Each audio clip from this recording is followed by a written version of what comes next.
नमस्कार. आज मी जेमिनी ज्योतिष आणि पारंपरिक जे वैदिक ज्योतिष आहे याच्यामध्ये काही सिमिलॅरिटी आहे. ती काय आहे ती मी सांगणार आहे. साम्य आहे. असं साम्य आहे की आपण बघा, आरूढ लग्न असं आपण जेमिनी ज्योतिषमध्ये म्हणतो. आरूढ लग्न म्हणजे काय? एल आरूढा पदा. आता आपण प्रथम स्थानाचा जर विचार केला ना, तर प्रथम स्थानाचा जो स्वामी आहे, जो लॉर्ड आहे, साईन लॉर्ड आहे, तो त्याच्या स्थानापासून कुठे गेला तेवढे स्थान आपण पुढे जाऊन त्याला आरूढ लग्न असं म्हणतो, एल म्हणतो, पदा लग्न थोडक्यात. आता हा जो लग्नेश आहे, ज्याला आपण पारंपरिकमध्ये लग्नेश म्हणतो, आपण लग्नेश शोधतोच ना. आपण लग्नेश कुठे गेला, अष्टमात गेला आहे का चतुर्थात गेला आहे असं आपण बघतो. पण आपण पारंपरिकमध्ये तिथेच थांबतो. आपण म्हणतो की लग्नेश गेला अष्टमात, पण पारंपरिकमध्ये अष्टमाच्या तिथे आपण एंड करतो त्या विषयाचा. पण जेमिनी ज्योतिषमध्ये तसं नाही. लग्नेश कुठे गेला आहे, जर तो अष्टमात गेला आहे तर अष्टमापासून परत 8 घरं पुढे जायचं. त्या स्थानापासून परत 8 काउंट करायचे, 8 घरं, 8 स्थानं. आणि जे काही येते, जी साईन येते ते असतं आरूढ लग्न.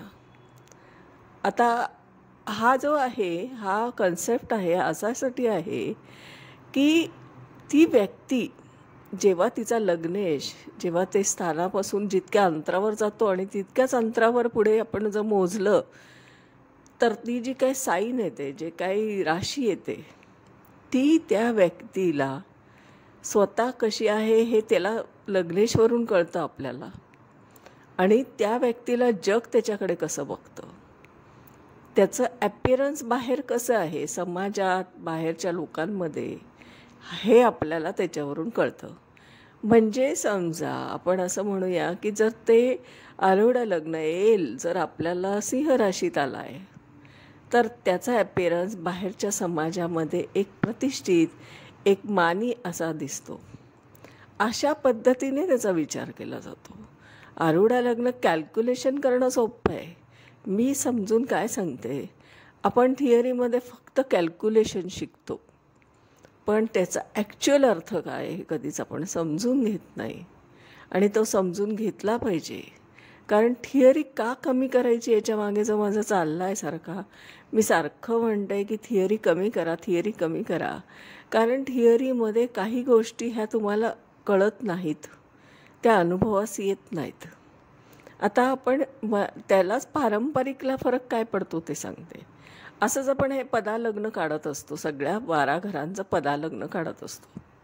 आता आपण उपपदा काय आहे जेमिनी ज्योतिषमध्ये, तर उपपदा म्हणजे 12व्या घराचा, व्ययस्थानाचा स्वामी कुठे गेला आहे त्याच्यापासून त्याचं पुढचं तेवढेच घरं आपण स्थानं काउंट केले की उपपदा येतं. आता आरूढ लग्न, उपपदा हे जे काय कन्सेप्ट आहेत. आता उपपदा काय काम करतो, काय रोल आहे त्याचा, आरूढ लग्न का काढायचं हे जेमिनी ज्योतिषमध्ये सांगितलेलं आहे. आपण फक्त ते काढून तिथपर्यंत शिकवतो. आपण पुढे सांगत नाही की याचा उपयोग नक्की प्रिडिक्शनमध्ये काय होणार आहे. मग हा आपण जर शिकवलंच नाही, आपण फक्त तिथेच येऊन थांबलं, म्हणजे पाण्यापाशी न्यायचं आणि म्हणायचं की आता तुम्ही उडी मारून तुम्ही तुमचे पोहा, तुम्हाला जसं काही जमेल तसं, मग तुमच्या नाकातोंडात पाणी जाओ अथवा तुम्ही पैलतीरी जाओ, हा फरक त्यांना पडत नाही आहे. मग आपण असं अर्धवट शिकून काय उपयोग आहे. त्या कन्सेप्टचा अनुभव आपल्याला येतो का. आता मी जे म्हटलं की लग्नेश कुठे गेला आहे त्याच्यापासून तितकीच घरं आपण पुढे मोजलं तर आपल्याला ते जे काही साईन येते, जे काही राशी येते, ती त्या व्यक्तीला स्वतः ती जशी समाजात बाहेरच्या जगात कशी आहे हे प्रतिनिधित्व करत असते. याला म्हणतात लग्नेश कुठे गेला. आता ह्या सगळ्या पारंपरिकला धरूनच जेमिनी ज्योतिष आहे. जेमिनी ज्योतिष असं वेगळं काही नाही, पण त्याच्यात एक वेगळ्या गोष्टी आपल्याला आढळतात. आणि त्या वेगळ्या गोष्टी अशासाठी आढळतात की आपण आहे ना त्या पॉईंटला पोहोचून खरंच ते रियालिटीमध्ये बघायला लागतो. जेमिनी ज्योतिष हे अतिशय छान आहे, रिसर्चचा विषय. आपण आत्ता एवढ्यामध्ये बघितलं की जेमिनी ज्योतिषचे भरपूर क्लासेस लॉन्च झालेत, पण थिअरीचे आहेत, प्रॅक्टिकल शिकवत नाहीत. मागच्या कुंडल्या घेणार, त्या ॲप्लाय करायला शिकवणार. मागच्या कुंडल्यांचं ॲप्लिकेशन आपल्या कुंडलीशी कधीच होत नाही. आपल्या स्वतःच्या कुंडलीला पण आरूढ लग्न सगळं लावून बघा आणि आपण कसे आहोत समाजामध्ये हे आपल्याला कळेल. आपली प्रतिमा समाजात कशी आहे हे ते सांगतो. लग्नेश कुठे गेला तो. आणि हे सगळं आपल्याला अजून एक पारंपरिकमध्ये भवात भवम, आपण तिथे स्थानांचा विचार करतो. स्थान म्हणजे चतुर्थापासून चतुर्थ, पंचमापासून पंचम असं आपण बघतो. इथे मात्र लग्नेश किंवा तो म्हणजे जर समजा द्वितीय स्थानाचा स्वामी कुठे गेला तितकेच घरं पुढे जाऊन करणं, हे जे कॅल्क्युलेशन आहे हे वेगळं ट्विस्ट आहे जेमिनी ज्योतिषमध्ये.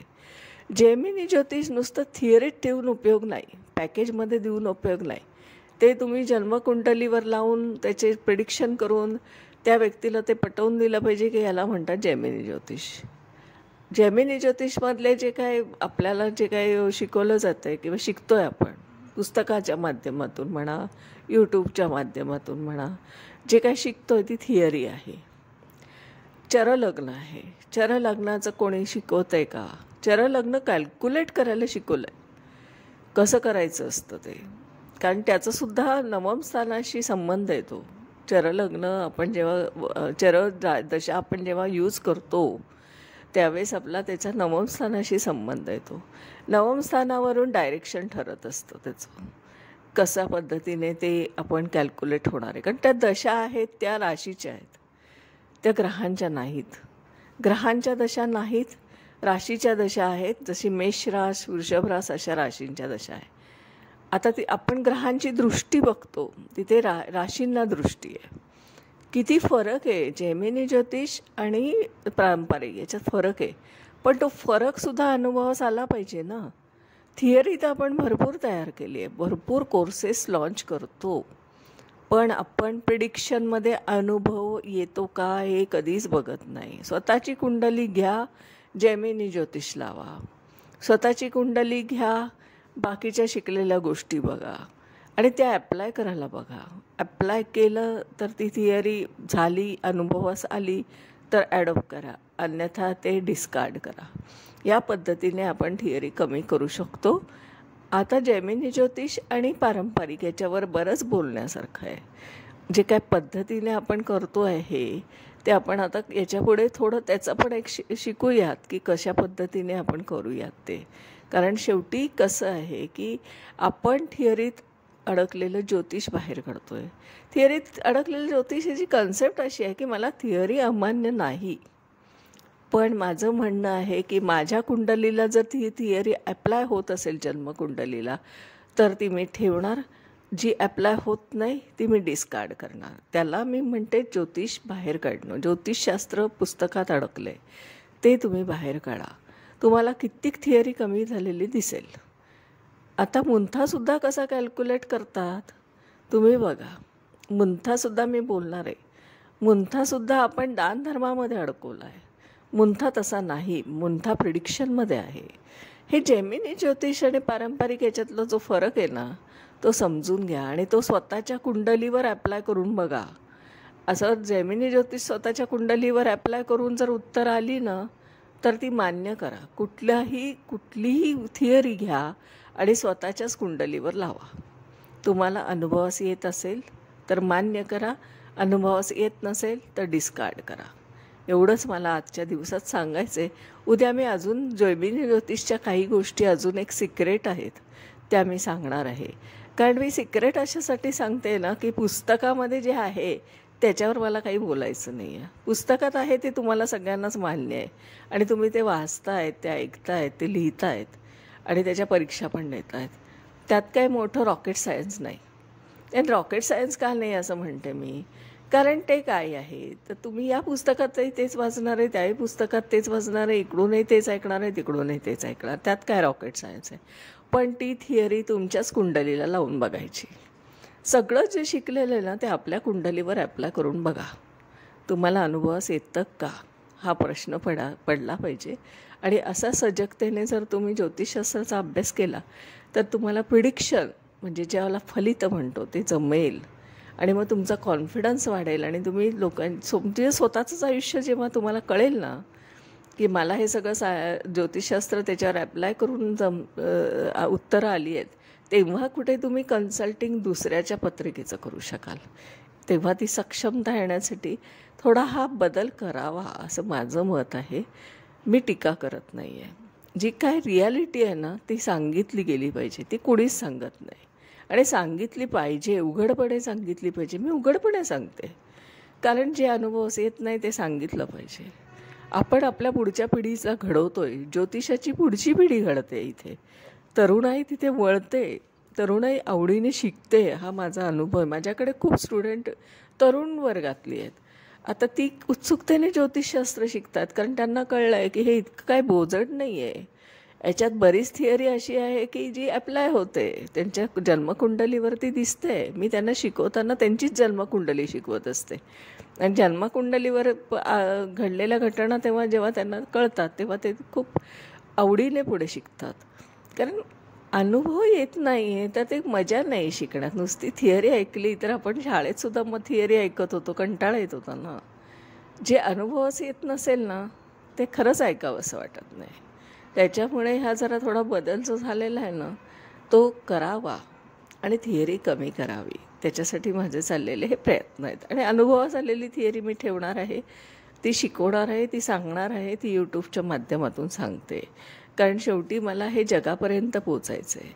मला 1-2 अशा लोकांपर्यंत पोचून हे शास्त्र, मला थिअरीत अडकलेलं शास्त्र बाहेर काढणं शक्य नाही, अशक्य आहे. म्हणून मी यूट्यूबवर आजकाल बोलते आणि यूट्यूबच्या माध्यमातून असंख्य लोकांपर्यंत पोचण्याचा मी प्रयत्न करते.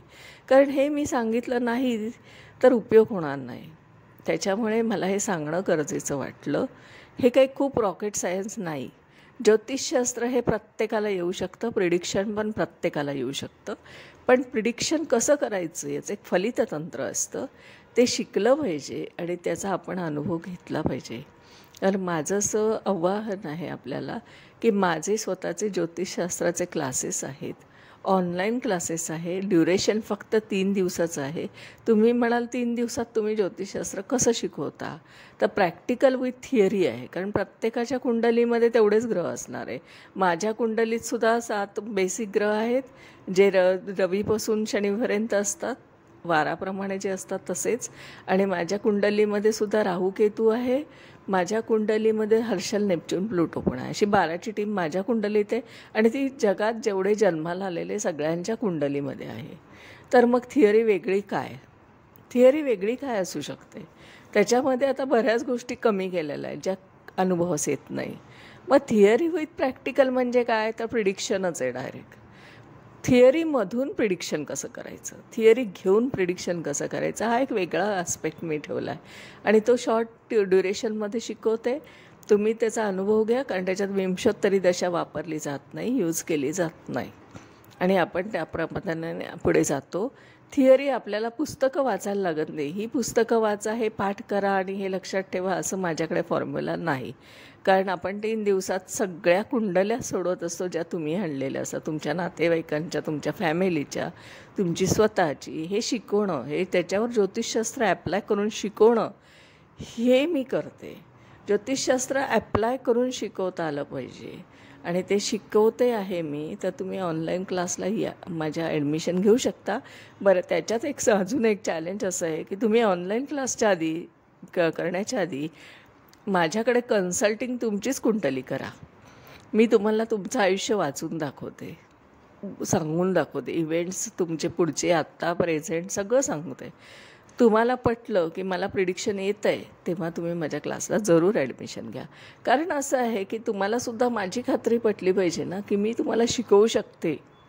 हे जर तुमच्या कुंडलीवरूनच मी तुमचं प्रिडिक्शन करून दाखवलं तर तुम्हाला नक्की खात्री पडणार आहे की मी शिकवू शकते तुम्हाला. आणि तुम्ही पण ते शिकून तुम्ही प्रिडिक्शन करू शकता, एक कॉन्फिडन्स वाढेल. तर हा एक पद्धतीने मी करते ॲडमिशन देताना की तुम्ही तुमची कुंडली घ्या, डायरेक्ट बसा, तुमच्या पद्धतीने मी तुम्हाला शिकवते. तुमचं जे काय नाही, हे पर्सनल टीचिंग क्लासेस आहेत माझे. मी 1 to 1 शिकवते, ऑनलाईन शिकवते. आणि दुसरं माझं कन्सल्टिंग सर्व्हिस चालू आहे, म्हणजे ज्योतिष सल्ला आपल्याला मिळू शकतो. आपण काय अडचणीत असाल किंवा नसालही, जनरल प्रिडिक्शन करायचं आहे, मला माझं आयुष्य जाणून घ्यायचं आहे, तर आपण त्याच्यावर पण आपण करू शकतो कन्सल्टिंग. असं काही नाही की तुमच्या आयुष्यात प्रश्नच असले पाहिजे.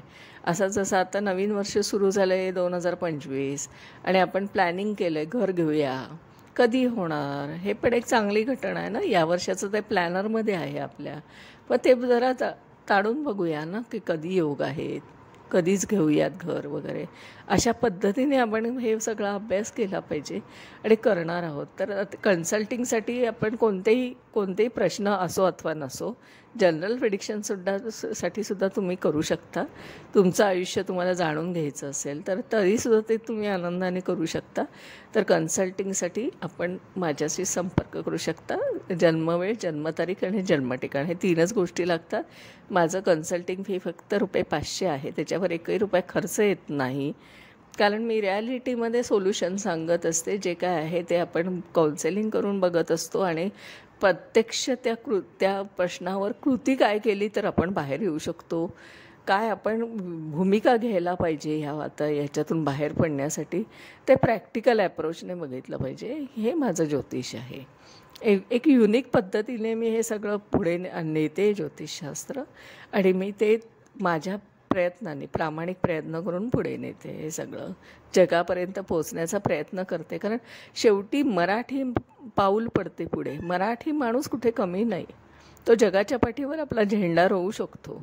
असं काही नाही आहे, कमतरता काही नाही आहे. आपण फक्त आपली भूमिका आणि आपलं म्हणणं हे समोरच्याला पटवून दिलं तर तुम्ही जगाच्या पाठीवर कुठेही जाऊ शकता आणि तुमचं म्हणणं मान्य करते जनता, हे लक्षात ठेवा. आणि या पद्धतीने माझं चालू आहे सगळं. माझं नाव आहे सौ मनीषा प्रदीप चव्हाण. मी आदित्य गार्डन सिटी, वारजे इथे राहते. माझा मोबाईल नंबर आहे 9763787646. मी परत एकदा सांगते, माझा नंबर आहे 9763787646. आपण जरूर माझ्या कन्सल्टिंगचा अनुभव घ्यावा आणि क्लासेसलासुद्धा आपण यावे. ऑनलाईन क्लासेसच्या 3 दिवसाच्या आपण सेशनला आलात तर तुम्हाला नक्की प्रिडिक्शन येऊ शकतं. तर यासाठी आपण कधीही जॉईन व्हा. सकाळी 10 ते रात्री 10 असे कोणतेही 2 तास तुम्ही पर्सनल टीचिंग असल्यामुळे सिलेक्ट करू शकताय आणि येऊ शकताय, घेऊ शकता ॲडमिशन. कॉन्टॅक्ट करा मला आणि फोन केल्यावर आपण डिटेल बोलूया. आजच्या दिवसात इथेच थांबते. उद्या नवीन विषय घेऊन परत बोलते. धन्यवाद.